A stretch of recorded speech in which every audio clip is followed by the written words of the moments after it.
Mereka histeris, mereka memukul-mukul pintu, memohon untuk tidak dipisahkan. Tapi petugas medis tetap pada pendiriannya, yaitu mereka tidak tahu bahwa mereka baru saja menandatangani surat kematian si kembar. Apa jadinya kalau orang yang paling kamu sayang di dunia ini sebenarnya adalah cermin dari nyawamu sendiri? Bayangin ya, kamu dipisahkan di dua ruangan berbeda, jaraknya itu ratusan meter, disekat oleh dinding beton tebal yang kedap suara, dan kamu nggak bisa lihat dia, kamu nggak bisa dengar suara dia, tapi di detik jantungnya berhenti berdetak, jantungmu pun ikut berhenti.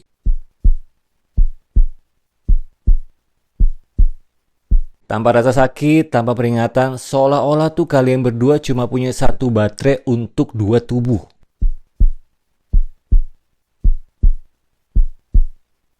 Nah, malam itu, 12 April 1962, perawat di sebuah rumah sakit jiwa di North Carolina menemukan sebuah fenomena yang sampai hari ini itu bikin para ilmuwan garuk-garuk kepala.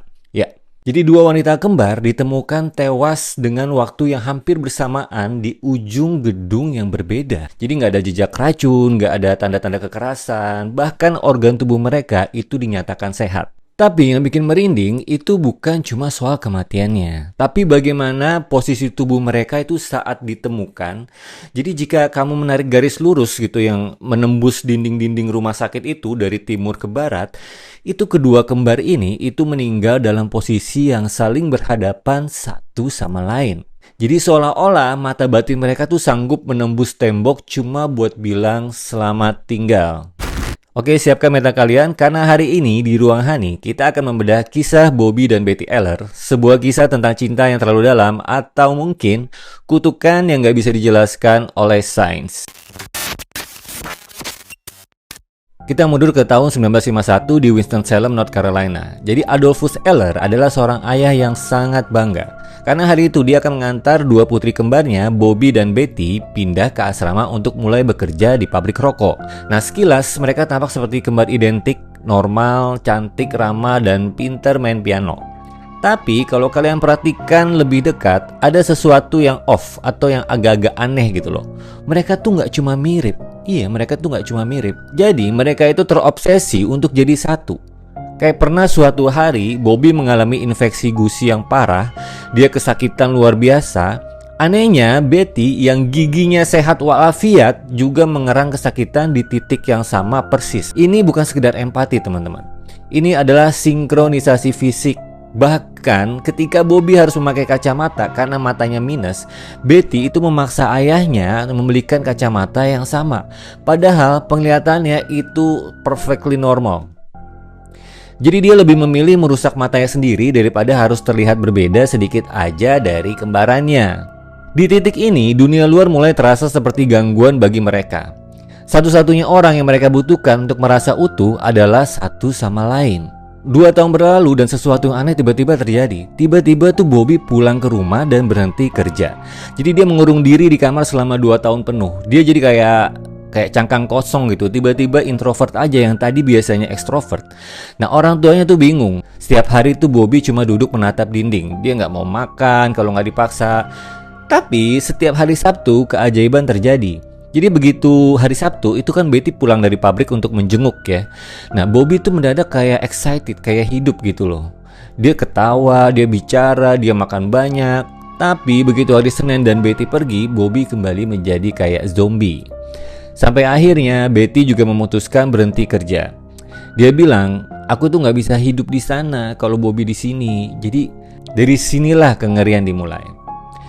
Mereka berdua mengunci diri di kamar orang tua mereka dan mereka mulai bergerak dalam gerakan yang sangat sinkron kayak robot. Iya, bener, kayak robot. Jadi kalau mereka jalan di lorong rumah, mereka harus menempel gitu bahu ke bahu. Dan yang paling aneh, mereka mulai bicara dalam unison. Jadi kalau ditanya sesuatu, mereka akan menjawab di detik yang sama dengan intonasi yang sama tanpa perlu saling melirik. Seolah-olah otak mereka tuh sudah terhubung oleh kabel yang gak kelihatan. Kondisi mereka makin parah. Mereka berhenti makan karena merasa satu suapan tuh udah cukup untuk berdua. Dan badan mereka tuh akhirnya menjadi kurus kering. Adolphus, ayah mereka, akhirnya membawa mereka ke rumah sakit jiwa. Nah, dokter mendiagnosa kalau misalkan mereka kemungkinan mengidap skizofrenia. Dan selama dirawat bareng, mereka tuh sebenarnya cukup membaik gitu. Karena mereka merasa aman ada di samping satu sama yang lain. Tapi, lagi-lagi tapi, dokter punya teori lain. Dokter merasa mereka menderita ketergantungan patologis. Nah, ini keputusan pun diambil oleh pihak dokter dan mereka ngomong ke orang tuanya bahwa mereka harus dipisahkan. Dan ini adalah protokol medis standar untuk memecah delusi bersama gitu. Nah, akhirnya pada tanggal 11 April 1962 itu adalah hari terakhir mereka saling melihat. Dan Bobby dibawa ke bangsal timur, sedangkan Betty dibawa ke bangsal barat. Suara cerita mereka malam itu tuh memenuhi lorong rumah sakit. Mereka histeris, mereka memukul-mukul pintu, memohon untuk tidak dipisahkan. Tapi petugas medis tetap pada pendiriannya, yaitu mereka tidak tahu bahwa mereka baru saja menandatangani surat kematian si kembar. Malam itu sunyi, sampai pada jam 12.55 pagi, seorang perawat akhirnya menemukan Bobby sudah tidak bernyawa di ranjangnya. Itu nggak ada suara, nggak ada perjuangan, dia hanya tiba-tiba jantungnya berhenti gitu aja. Dan 5 menit kemudian, tepat jam 1 pagi, dokter menemukan Betty di ujung gedung yang lain di sebelah timur itu juga sudah meninggal. Dunia medis gempar. FBI itu bahkan turun tangan. Otopsi dilakukan berkali-kali, tapi hasilnya itu nihil total. Gak ada racun, gak ada penyumbatan pembuluh darah, gak ada alasan biologis itu kenapa mereka mati. Dan akhirnya para ahli itu mengeluarkan satu teori yang sangat tidak ilmiah tapi masuk akal. Yaitu apa? Willing themselves to die.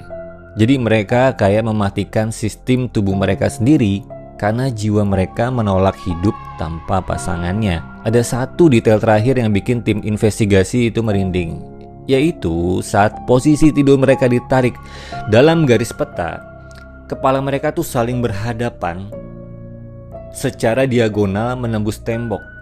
Seolah-olah sebelum nafas terakhir, mereka melakukan satu sinkronisasi terakhir, yaitu mencari keberadaan satu sama lain di alam bawah sadar dan memutuskan untuk pergi meninggalkan dunia bersama-sama.